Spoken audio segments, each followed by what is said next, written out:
Hey guys, it's Bridget. Today I'm going to teach you how to knit in the round using double-pointed needles. DPNs are important for knitting small circumference projects such as mittens and socks. So first off, you have to check your pattern to see what size needle you'll need and how many you'll need. Most patterns call for 4 double-pointed needles, but some do call for 5. And so today I'm going to be showing you on size 10 double-pointed needles, and I'm going to use 4. You have to start out with either putting the right amount of stitches on each needle that the pattern calls for, or you might have to divide it up yourself. You're dividing amongst 3 needles, so let's just say the pattern called for 18 cast-on stitches. I'm going to divide them by 3, so I'm going to put 6 stitches on each needle. You always leave a spare needle to knit with. These 3 stitches are going to end up forming a triangle, and your project will be knit in the middle of them. This looks more difficult than it is, so bear with me. First off, we start with casting on. I'm going to do a long tail cast on method that I explain in one of my other videos. So you start with your slip stitch, put that on your needle. That will be the first stitch. Now I'm going to cast on 6 stitches to this first needle. The most important thing when you're getting your project started for small circumference knitting like this is to make sure the stitches don't twist when you're connecting your needles together. So here's my 6 stitches on the first needle. Now I'm going to pick up my second needle, needle number 2, and I'm going to hold it close to the first needle to make sure that we don't get twisted. I'm going to cast on 1 stitch first off. There's my first cast on stitch. Now I'm going to tighten it right up. You don't want any gap between the 2 of them. So now I'm tightening it right up, and I lifted it a little bit higher than the other one. It just makes it a little easier for casting on. So I'm going to cast on the rest of my stitches to get 6 on this needle.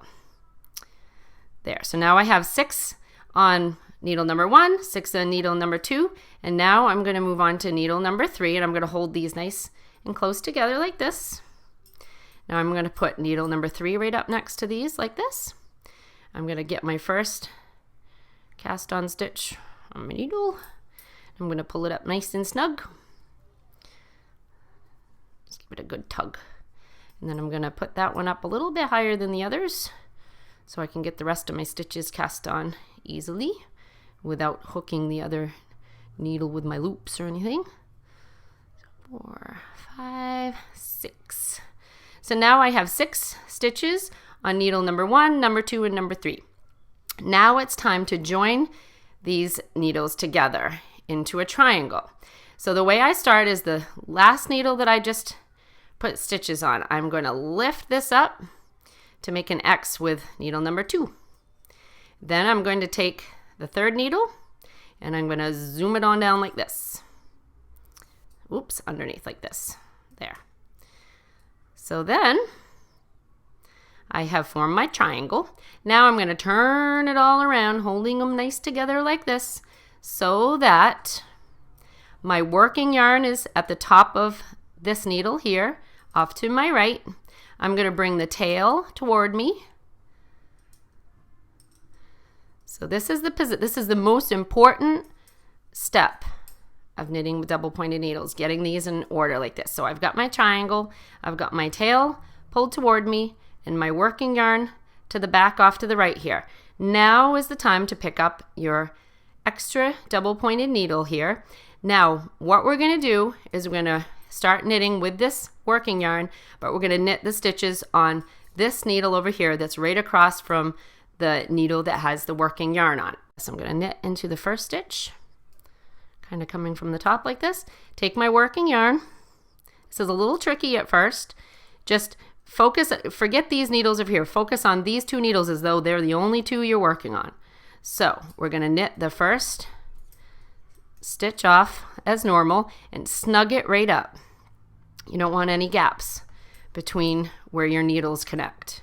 Now you're just going to continue knitting on these needles. Now that we connected that first one, the rest can just hang there. You don't have to worry about them twisting.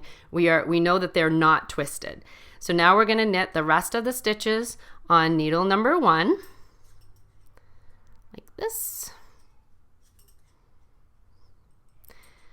And then we're going to move on to needle number 2, and needle number 1 is all knit off like this. So then we just move on. You'll see it's just in a triangle like this. We're going to go to the needle right beside the working yarn like we did when we started. I'm going to slide those down a little bit. I'm going to take my extra spare needle and I'm going to knit into stitches on needle number 2. So I'm going to knit those off, tighten it up after each first couple of stitches to make sure there's no gaps. That's important so that when your project is done, like a mitten or a sock, you don't have a big, what they would call a ladder running up along the edge where your needle's connected.